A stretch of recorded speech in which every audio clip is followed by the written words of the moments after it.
حضور جب گھر تشریف لے جاتے تو صحابہ تو بیٹھی مسجد نبوی میں رہتے، دور دور سے آئے ہوتے اور حضور سے دین لینا ہوتا انہوں نے. تو آقا کریم نے اگر واپس تشریف لانا ہوتا تو حضور اپنے موزے مبارک، اپنے نالین وہیں دروازے پہ چھوڑ دیتے. تو اس کا مطلب یہ ہوتا، اشارہ سائن یہ ہوتا کہ میں ابھی آیا. اور اگر حضور نے جا کے استراحت فرمانی ہے، دیر کے بعد تشریف لانا ہے، ایک نماز کے بعد گئے اب دوسری نماز کے وقت ہی آئیں گے، تو حضور نالین سمیت تشریف لے جاتے. تو جب حضور کے جوڑے پڑے ہوئے تو صحابہ سمجھتے کہ وہ آنے والے ہیں، تو پھر ان کی نظریں دروازے پہ لگی رہتی. تو اچانک جب حضور آتے تو وہ یہ لفظ بولتے، خرجنا رسول اللہ. کبھی کہتے کہ حضور طلوع ہوئے، کبھی یہ بھی کہتے طلع علینا، ہمارے اوپر طلوع ہوئے. تو یہ مختلف روایات حدیث میں ملتے ہیں. تو یہ کیا کہتے ہیں سنو ذرا. حضرت ابو شریح الخزاعی رضی اللہ تعالی عنہ فرماتے ہیں، خرج علینا رسول اللہ صلی اللہ علیہ وسلم فقال، حضور تشریف لائے، ہمارے درمیان جلوہ فراز ہوئے. فقال، اور ارشاد فرمایا، الیسا تشہدون اللہ الہ الا اللہ وانی رسول اللہ، تم گواہی دیتے ہو کہ اللہ کے علاوہ کوئی معبود نہیں ہے اور میں اللہ کا رسول ہوں. قالوا بلا، سب نے کہا کیوں نہیں. یعنی مطلب کیا کہ میں جب اللہ کا رسول ہوں تو پھر جو کہہ رہا ہوں اس کو غور سے سنو. اب ذرا دیکھیے کہ حضور نے یہ کہہ کے ایسا ماحول پیدا کر کے کہا کیا. اب اس کہنے پہ قربان. حضور نے ارشاد فرمایا، یہ اللہ کی کتاب قرآن مجید، اس کا ایک سرا تمہارے ہاتھ میں ہے. یعنی یہ اللہ کی لٹکتی ہوئی رسی ہے قرآن مجید، اور لٹکتی جو رسی ہوتی ہے اس کے دو سرے ہوتے ہیں نا. تو کہا اس کا ایک سرا اللہ کے ہاتھ میں ہے اور دوسرا سرا تمہارے ہاتھ میں ہے. فتمسکو، اس کو مضبوطی سے پکڑ لو. دیکھیے یہ لائٹ جل رہی ہے نا، اس کے اندر تار لگی ہوئی ہے. تار کا ایک سرا مین پاور ہاؤس سے جڑا ہوا ہے اور دوسرا سرا اس لائٹ سے جڑا ہوا ہے. تو اگر یہ دوسرا سرا مضبوطی سے یہ لائٹ پکڑ لے تو پھر روشنی دے گی نا، اجالا دے گی، ظلمت مٹائے گی. لیکن ادھر سے تو جڑا ہوا ہے، لیکن یہ ادھر سے نہ پکڑے تو بتاؤ روشنی ہوگی؟ تو کہا کہ قرآن ایسی اللہ کی کتاب ہے، اللہ کی لٹکتی ہوئی رسی ہے، جس کا ایک سرا تمہارے رب کے دستے قدرت میں ہے، دوسرا سرا تمہارے ہاتھ میں ہے. فتمسکو، کہا جوڑ مضبوط کر لو، پکی طرح سے اس کو پکڑ لو. جب پکی طرح سے پکڑ لو گے تو فرمایا فَإِنَّكُمْ لَن تَدِلُّوا، ظلمت تمہارے قریب بھی نہیں آ سکتی، چانن ہی چانن ہوگا، اور کبھی بھی تم گمراہ نہیں ہو سکتے، کبھی بھی ہلاک نہیں ہو سکتے.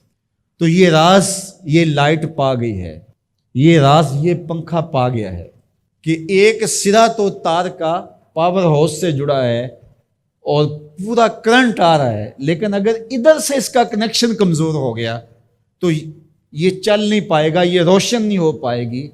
قرآن اللہ کی وہ لٹکتی ہوئی رسی ہے جس کا ایک سرا تو رب کے دستے کرم میں ہے اور دوسرا سرا جو ہے وہ فرمایا تمہارے ہاتھ میں ہے، اور جب اس کو زور سے پکڑا ہوا ہو تو روشنی ہوگی نا. تو جب یہ تصور آتا ہے کہ یہ قرآن اللہ کی لٹکتی رسی ہے، حبل ممدود من السماء الى الارض، آسمان سے زمین کی طرف لٹکتی ہوئی اللہ کی رسی ہے، تو جب زور سے اس کو پکڑیں گے، مضبوطی سے تھامیں گے، ایقان کے ساتھ، یقین کے ساتھ تمسک کریں گے، تو پھر باطن میں چراغاں کیوں نہیں ہوگا، تو پھر کرنٹ کیوں نہیں آئے گا، پھر کیوں جو ہے وہ توانائی پیدا نہیں ہوگی. تو پھر تو ایک عجیب کیفیت پیدا ہوگی نا کہ یہ وہ قرآن ہے جس کا ایک سرا رب کے دستے کرم میں اور ایک سرا ہمارے ہاتھ میں ہے. کتنی خوبصورت میرے حضور نے مثال دی. تو اس سے ہدایت ہی ہدایت، نور ہی نور اور روشنی ہی روشنی نصیب ہوگی. اچھا، اس عنوان سے صرف ایک روایت سن لیجئے. حضور نے ارشاد فرمایا، حضرت عبداللہ ابن عباس رضی اللہ تعالیٰ عنہ کی مرویات سے ہے، حضور نے ارشاد فرمایا کہ جس نے فساد امت کے دور میں میری ایک سنت کے ساتھ تمسک اختیار کیا، میری ایک سنت کو مضبوطی سے پکڑ لیا، جب فساد بپا ہوگا، جب میری سنتوں کو توڑا جا رہا ہوگا، دین کی قدردانی نہیں ہوگی، لوگ دین کی پرواہ نہیں کریں گے، خواہشات کے غلام بن جائیں گے، اس زمانے میں جس نے میری ایک سنت کو مضبوطی سے پکڑ لیا میرے اور آپ کے آقا و مولا فرماتے ہیں اللہ اسے 100 شہیدوں کا ثواب عطا فرمائے۔ اللہ تعالیٰ بندوں کو آزماتا ہے، پرکھ کرتا ہے، امتحان لیتا ہے، طرح طرح کی نعمتوں سے اسے مالا مال کرتا ہے، کاروبار وسیع ہو جاتا ہے، اس کے لیے دولت کے انبار لگ جاتے ہیں، دنیاوی مال و اسباب اس کے لیے جمع ہو جاتا ہے، منصب ملتا ہے، عہدہ ملتا ہے، اقتدار ملتا ہے، شان و شوکت ملتی ہے، لوگوں کے دلوں میں اس کا گھر بنتا ہے، تو اس کے ذہن میں یہ بات آتی ہے کہ میرے رب نے مجھے جو عزت دی ہے میں اس کا استحقاق رکھتا تھا، اور میں اگر اس لائق نہ ہوتا تو مجھے کیوں نوازا جاتا، تو گویا میرا رب میرے اوپر راضی ہے۔ اور پھر جب محفل نعت میں مہمان خصوصی بھی بن گئے تو پھر تو ان کے نفس کو اور تسکین مل گئی۔ جب پیر صاحب نے بھی ان کو ہی اہمیت دی تو پھر انہیں لگا کہ واقعہ ہی ہمارا رب ہم پہ راضی ہی ہے، تبھی تو ہمیں مذہبی طبقوں کے اندر بھی اہمیت مل رہی ہے، حالانکہ وہ جانتے ہیں کہ ہم نے یہ دولت کیسے حاصل کی ہے، وہ جانتے ہیں کہ ہمیں سجدے کی توفیق نصیب نہیں ہے، وہ جانتے ہیں کہ آج اس محفل میں مہمان خصوصی سے تو کل ہم شراب خانے میں تھے، انہیں پتہ ہے، لیکن اس کی طرف توجہ نہیں جاتی، سوچتے نہیں ہیں، بلکہ وہ یہ سمجھتے ہیں کہ ہمیں یہ جو عزت مل رہی ہے یہ اللہ تعالیٰ کی طرف سے ہماری کسی قبولیت کی وجہ سے یہ عزت ہے، حالانکہ یہ ان کی آزمائش تھی، ان کا امتحان تھا۔ دوسری بات، وَأَمَّا إِذَا مَبْتَلَاهُ، اور جب اللہ اس کو آزماتا ہے، فَقَدَرَ عَلَيْهِ رِزْقَهُ، اور اس کے رزق کو تنگ کرتا ہے، اس کو آزمائش کی بھٹی میں ڈالتا ہے، فَيَقُولُ رَبِّي أَهَانَنِ، تو پھر وہ چیخ اٹھتا ہے میرے رب نے تو مجھے ذلیل کر کے رکھ دیا۔ بیماری آ جائے، ابتلا میں مبتلا ہو تو وہ کہتا ہے کہ میرا رب مجھ سے ناراض ہو گیا، تو یہ انسان کی کج فکری، ایسا نہیں ہے۔ کسی شخص کو دولت کا دیا جانا یہ اللہ کی رضا کی دلیل نہیں ہے، اور کسی شخص کو غربت کے امتحان میں ڈالا جانا یہ اللہ کی ناراضگی کی دلیل نہیں ہے۔ حضرت امام رازی نے لکھا ہے کہ مکے سے لے کر طائف تک 70 ایسے نبیوں کی قبریں ہیں جن کی وفات صرف بھوک کی وجہ سے ہوئی، تکلیفوں میں، آزمائشوں میں، امتحانوں میں، ابتلاؤں میں اس کے بندے رہے ہیں۔ میرے اور آپ کے آقا و مولا حضور ختمی المرتبت کے گھر میں کبھی برابر چولہا نہیں جلتا تھا، کبھی کھانے کے لیے کچھ میسر نہیں ہوتا تھا، پانی پی کے اور کھجور کھا کے گزارا ہوتا تھا، تو یہ تو کوئی دلیل نہیں ہے۔ اللہ کی رضا کی دلیل کیا ہے؟ نیکی کی توفیق مل جانا۔ اور اللہ کی ناراضگی کی دلیل کیا ہے؟ کسی شخص کا گناہ پہ دلیر ہو جانا۔ کوئی بندہ گناہ پہ دلیر ہے اور معصیت، نافرمانیاں، اللہ کے حکموں کو توڑنا اس کا مزاج ہے، تو سمجھو اللہ اس سے ناراض ہے۔ اور اگر کسی کو اللہ نے سجدے کی توفیق دی ہے، کسی کو اللہ میں اپنے راستے میں خلوص کے ساتھ خرچ کرنے کی توفیقات عطا کی ہیں، حلال حرام کی تمیز اس کو عطا کر دی گئی ہے، تو پھر سمجھ لو کہ اللہ اس پہ راضی ہے۔ باقی رہی بات کہ کسی کو دولت کا زیادہ دیا جانا، کسی کو کم دیا جانا، تو یہ آزمائش ہے۔ اب جو اہل ایمان ہیں، اللہ کے بندے ہیں، وہ کیا کرتے ہیں؟ جب دولت زیادہ ملتی ہے، اقتدار ملتا ہے، منصب ملتا ہے، تو بس اللہ کے شکر کے دائرے میں آ جاتے ہیں، اور جب مصیبت آتی ہے، تکلیف آتی ہے، اذیتوں میں مبتلا ہوتے ہیں، تو پھر وہ یہ نہیں کہتے کہ ہمارے رب نے ہمیں ذلیل کر دیا، بلکہ وہ اس پہ صبر کرتے ہیں اور اللہ کے حضور دعائیں کرتے ہیں، التجائیں کرتے ہیں کہ مالک تو نے جو جس آزمائش میں ڈالا ہمیں پورا اترنے کی توفیق نصیب فرما، ہماری سفید پوشی کا بھرم نہ ٹوٹے، اور ہمیں اس مشکل وقت سے بچانا کہ جب ہماری یہ غربت ہمیں کفر تک لے جائے، اور جب ان کو دولت مندی دی جاتی ہے تو وہ ڈرتے ہیں کہ اللہ ایسا نہ ہو کہ یہ دولت ہمیں فرعون بنا دے، یہ دولت ہمیں نمرود بنا دے، ہمارے اندر بخل پیدا ہو، تکبر پیدا ہو، ہمارے اندر غرور پیدا ہو، تو وہ اس حالت کے اندر اللہ تعالیٰ کا شکر یا دوسری حالت میں اللہ کے حضور صبر کی توفیق مانگتے ہیں اور صبر کے ساتھ اپنی زندگی گزارتے۔ سچی طلب مہمیز لگاتی ہے اور علم کا نور بٹنے لگتا ہے، تو مختلف لوگوں کے مختلف انداز ہوتے ہیں، مختلف تربیتوں سے گزرے ہوئے لوگ، مختلف مزاج کے ڈھالے ہوئے لوگ، مختلف دودھ اور خون کی تاثیر کا اثر مختلف مزاجوں میں ہوتا ہے۔ تو سچی طلب جتنی خوبصورت ہو، جتنی دل فریب ہو، اتنا ہی اس کا رنگ ہوتا ہے۔ اب عقبہ بن عامر رضی اللہ تعالیٰ عنہ کیا کرتے ہیں؟ جب انہیں حضور سے کوئی مسئلہ پوچھنا ہوتا ہے تو وہ کیا کرتے ہیں؟ وہ قریب آتے ہیں، حضور کے ہاتھوں پہ آ کے ہاتھ رکھ دیتے ہیں۔ یہ اس بات کا اظہار ہے، یہ اپنی بےتاب تمناؤں کا اظہار ہے کہ حضور یہ سوالی در پہ کھڑا ہے، جھولی میں خیرات ڈال دیجئے۔ اچھا، حضرت عقبہ بن عامر کہتے ہیں کہ یہ تو میرا انداز تھا حضور کے پوچھنے کا، ایک دن حضور کا جی آیا مجھے کچھ بتائیں، تو حضور میرے نیڑے آئے اور میرے ہاتھوں پہ ہاتھ رکھ دیا۔ اللہ اکبر، جس طرح تو پوچھتا ہے میں بھی تجھے ایسے ہی بتاؤں گا۔ کوئی ایسا کریم بھی ہوگا؟ اللہ اکبر۔ عقبہ بن عامر رضی اللہ تعالیٰ عنہ سے مروی یہ روایت سنیے، کہتے ہیں کہ اللہ کے محبوب نے مجھے 3 چیزیں ارشاد فرمائی۔ سل من قطعک، جو تجھ سے قطع تعلق ہی کرے تو اس سے تعلق جوڑ۔ وعط من حرمک، اور جو تجھے محروم رکھے تو اس کی جھولیاں بھر دے۔ واعف عمن ظلمک، اور جو تیرے پہ ظلم کرے تو اسے معاف کر دے۔ حضور نے 3 چیزیں قسم کر کے کہیں، اور اس میں سے ایک چیز حضور نے فرمایا، میں محمد صلی اللہ علیہ وآلہ وسلم رب کی قسم کر کے کہتا ہوں کہ اگر تم معاف کرو گے تو تمہاری عزت میں فرق نہیں پڑے گا۔ فرمایا پھر ایک دن میں حضور کے پاس آیا، حضور نے پھر مجھے فرمایا عقبہ سنو، 3 چیزیں حضور نے پھر فرمائی، اس زبان کو قابو میں کر لو۔ دوسری چیز حضور نے فرمائی، اپنے گناہوں پہ رویا کرو۔ اور تیسری چیز حضور نے مجھے فرمائی کہ اے عقبہ بن عامر، گھر میں بیٹھ جایا کرو، گھر میں لگ کے رہ جاؤ۔ فتنے نمودار ہو جائیں تو پھر گھر میں بیٹھ جانے میں عافیت ہے۔ جب فتنے چاروں طرف چل رہے ہوں تو پھر آپ تنہائی اور گوشہ نشینی اختیار کر لیں۔ حضور نے فرمایا قرب قیامت میں جو ہے وہ بھاگنے والے سے چلنے والا، اور چلنے والے سے کھڑا ہونے والا، اور کھڑا ہونے والے سے بیٹھنے والا، اور بیٹھنے والے سے لیٹنے والا امن میں ہوگا۔ اللہ اکبر۔ حضرت انس بن مالک رضی اللہ تعالیٰ عنہ فرماتے ہیں کہ میں نے رسول کریم صلی اللہ علیہ وآلہ وسلم سے سنا، جو شخص یہ چاہتا ہے کہ اس کی عمر میں برکت ہو اور اس کے رزق میں برکت ہو تو وہ صلہ رحمی کرے، وہ رشتہ داروں کے ساتھ سلوک اچھا کرے۔ اب ہر بندہ چاہتا ہے میرے رزق میں برکت ہو، ہر بندہ یہ چاہتا ہے میری عمر لمبی ہو، صحت والی لمبی زندگی پاؤں، ہر بندے کی یہ آرزو ہے۔ فرمایا یہ 2 چیزیں جو چاہے تو اسے کیا کرنا چاہیے؟ رشتہ داروں کے ساتھ سلوک اچھا کرے، ان کا سلوک برا ہو پھر بھی اچھا کرے۔ بس کہتے ہیں جناب وہ تو میرے ساتھ یہ سلوک کر رہا ہے، میاں اچھا کرے گا، اچھے کے مقابلے میں اچھا کرو گے، یہ کون سا کمال ہے؟ امتحان تو تبھی بنتا ہے کہ جب کوئی برا سلوک کرے تم پھر بھی اچھا کرو۔ تو یہ ہے حسن۔ فرمایا کہ اس کے حضور استغفار کرو، وہ آسمان سے بارشیں نازل کرے گا، تمہیں بیٹے بھی دے گا، تمہیں مال بھی دے گا، لہلہاتے باغ بھی ہوں گے، چلتی نہریں بھی ہوں گی، معیشت کا پہیہ چل جائے گا اگر تم اللہ سے ڈرنے والے بن جاؤ گے۔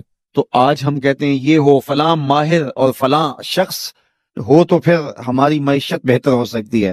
اللہ نے کہا استغفار کرنا سیکھ لو، میں تمہارے لیے رحمتوں کے دروازے کھول دوں گا، رحمتوں کے در کشادہ کر دوں گا، پیچیدگیاں ختم ہو جائیں گی، مشکلیں آسان ہونے لگیں گی اگر تم اللہ سے ڈرنا سیکھ جو، اس کے حضور استغفار کرنا سیکھ لو۔ اور اگر تم ایسا نہیں کرو گے تو تمہارے اوپر نیچے سے عذاب نازل ہوگا۔ وَهُوَ الْقَادِرُ، وہ اس بات پہ قادر ہے، ان یبعث علیکم عذابا، کہ وہ تمہارے اوپر عذاب نازل کرے، تمہارے اوپر سے، تمہارے نیچے سے۔ اللہ اکبر۔ اوپر کا عذاب کیا ہے کہ آسمان سے پتھر برسیں، نیچے کا عذاب کیا ہے زلزلے آئیں، یا پھر زمین فصل دینا چھوڑ جائے، زمین بنجر ہو جائے، یہ نیچے کا عذاب ہے۔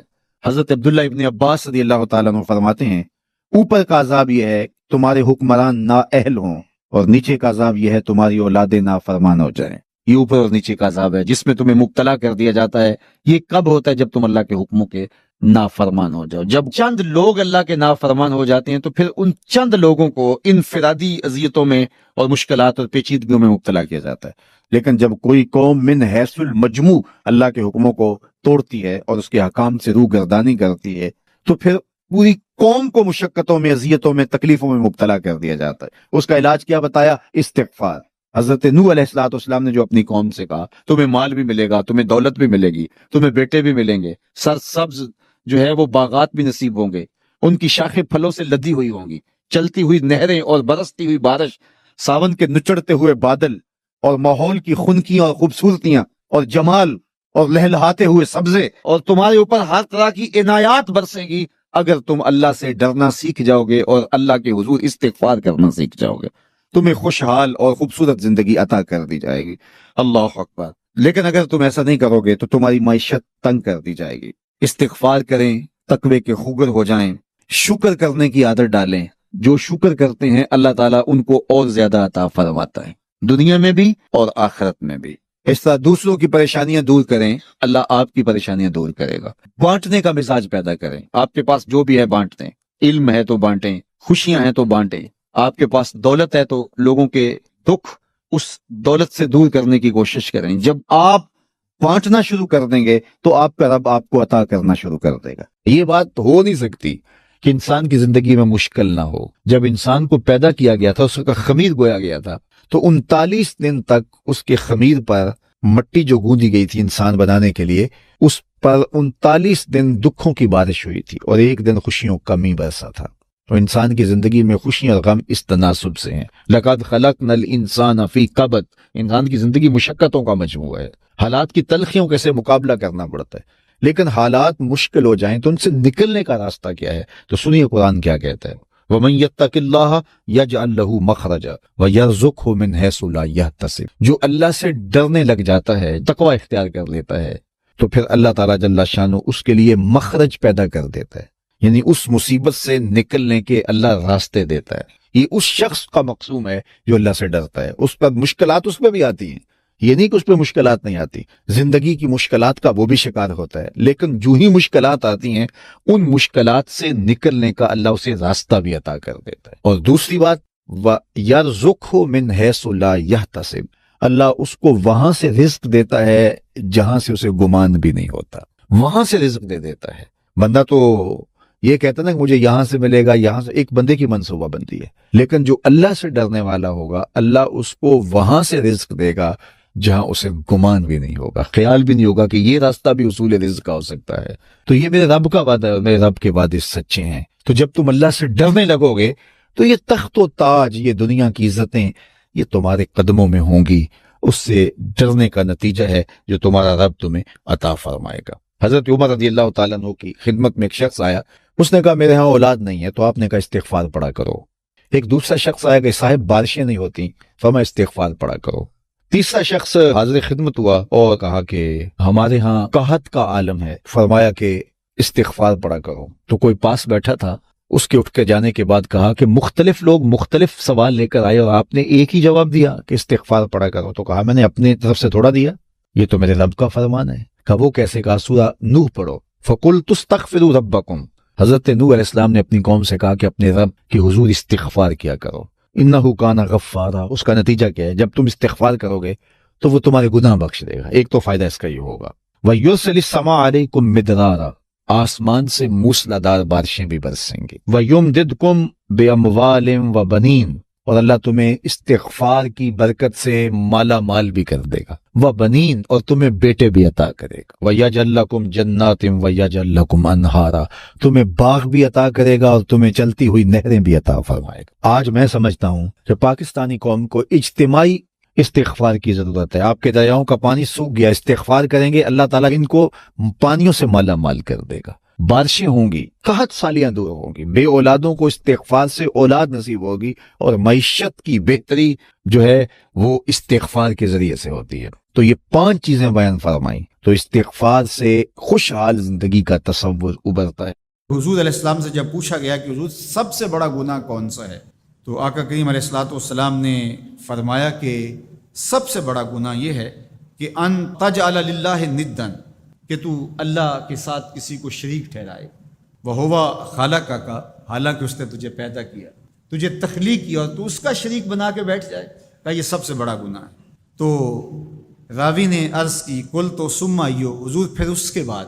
تو آقا کریم نے فرمایا ثم ان تقتل ولدک خشیۃ ان یطعم معک، تو بچے کو اس لیے قتل کر دے کہ یہ کس طرح میں اس کو پال سکوں گا، بچے کو ضائع کر دینا، اس کو قتل کر دینا۔ اللہ فرماتا ہے نحن نرزقکم وإیاہم، ہم تمہیں بھی رزق دیتے ہیں، ان کو بھی دیں گے۔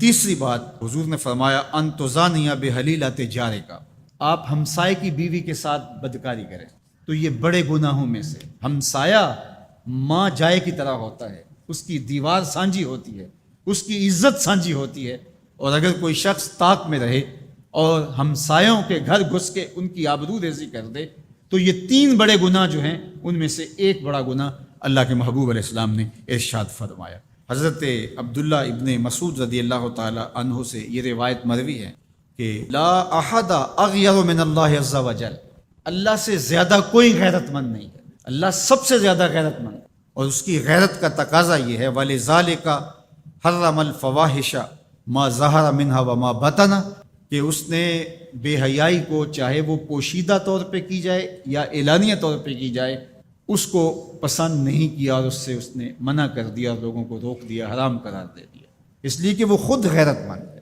غیرت مند مالک غیرت کا سبق دیتا ہے اپنی مخلوق کو. اللہ تعالیٰ قرآن مجید میں ارشاد فرمایا وَلَا تَقْرَبُوا الْفَوَاحِشَ مَا ظَهَرَ مِنْهَا وَمَا بَطَنَ. فحش کام کے قریب نہ جانا، وہ اعلانیہ طور پہ کرو یا وہ مخفی طور پہ کرو. تو مفسرین نے لکھا کہ جو بدکاری ہے وہ مخفی فحش ہے اور شراب نوشی یہ اعلانیہ فحش ہے. شراب نوش جو ہے وہ چھپ نہیں سکتا. بدکار بعض اوقات ایک مدت کے لیے چھپ جاتا ہے، لیکن یہ بات ذہن میں رکھیے کہ جو بدکار ہے وہ دنیا کے اوپر رسوا ضرور ہوتا ہے، اس کے چہرے کا نور چھین لیا جاتا ہے اور اس کے اوپر مصیبتیں مسلط کر دی جاتی ہیں اور اللہ کے قہر و غضب کا شکار ہوتا ہے. اس کی دعائیں قبول نہیں ہوتی، نیک لوگوں کی دعاؤں سے اس کا حصہ نکال لیا جاتا ہے، لیکن بہرحال ایک مدت کے لیے چھپ جاتا ہے. لیکن شرابی اپنے جرم کو نہیں چھپا پاتا. تو کہا کہ جو مخفی جرم ہے وہ بدکاری ہے، اور جو ارشاد فرمایا قرآن نے کہ جو ظاہر جرم ہے اس سے مراد جو ہے وہ الخمر ہے، شراب ہے. اور ہر نشہ دینے والی چیز سے حرام کی حرمت آئی. کل مسکر خمر و کل خمر حرام. فرمایا ہر نشہ آور چیز شراب ہے اور ہر شراب حرام قرار دے دی گئی. اب یہاں بھی لوگ دلیلیں لے کے بیٹھ جاتے ہیں، میاں وہ بھی ایک مشروب ہے، اس سے کیا فرق پڑتا ہے. میاں جب رب نے کہہ دیا تو بات ختم ہو گئی. ایک یہودی کے پاس ایک مسلمان مہمان ٹھہرا تو اس نے انگور پیش کیے تو اس نے بڑے شوق سے لیے. تو تھوڑی دیر کے بعد وہ شراب لے آیا. اس نے کہا استغفر اللہ، میں مسلمان ہوں، میں شراب نہیں لیتا. تو اس نے ہنس کے کہا یہ جو انگور آپ نے کھائے ہیں شراب اسی سے کشید ہوتی ہے. تو اس مسلمان نے کہا کہ آپ کی اہلیہ کدھر ہے؟ تو وہ اپنی اہلیہ کو بلا لایا. تو کہا آپ کی کوئی اولاد بھی ہے؟ کہا ہاں میری بیٹی ہے، اس کو بھی بلا لاؤ. تو اس کو بھی بلا لایا. جب دونوں آ کھڑی ہوئی تو کہا کہ یہ حلال ہے تیرے لیے اور یہ بیٹی اسی کی ہے اور یہ حلال نہیں ہے. تو جب اس یہودی نے یہ بات سنی فقال اشہد ان لا الہ الا اللہ وحدہ لا شریک لہ واشہد ان محمدا عبدہ. ہاں اتنی خوبصورت دلیل، اتنی خوبصورت دلیل. کہا انگور سے شراب نکلی ہے تو شراب حرام کیوں، انگور حلال کیوں؟ تو کہا مجھے یہ بتاؤ کہ تمہاری بیوی تمہارے لیے حلال ہے، تمہاری بیٹی تمہارے لیے حرام کیوں؟ کہا بات سمجھ میں آ. تو میرے رب نے بعض کا تو اس کی حکمتیں ہمارے علم میں نہیں ہوتی، اور حکمت نہ جاننے کی وجہ سے ہم کہتے ہیں کہ یار یہ بات سمجھ میں نہیں آتی. یہی تو ہمیں بتایا گیا کہ جو سمجھ میں آئے اس کو بھی ماننا ہے، جو نہیں سمجھ میں آئے اس کو بھی ماننا ہے. ہم جنت کو مانتے ہیں نا، دیکھا ہے، یار رب کو مانتے ہیں، دیکھا ہے، وہ سمجھ میں آتا ہے. تو دل میں تو آتا ہے، سمجھ میں نہیں آتا. میں جان گیا بس تیری پہچان یہی ہے. ہم تو سب سے بڑی حقیقت کو بغیر دیکھے مانتے ہیں، بغیر سمجھے مانتے ہیں. ادراک فہم کی حدود سے ورا ہے، عقل و خرد کے دائروں سے ورا ہے، لیکن اس حقیقت کو ہم مانتے ہیں تو اس کے کہے ہوئے کو کیوں نہیں مانتے؟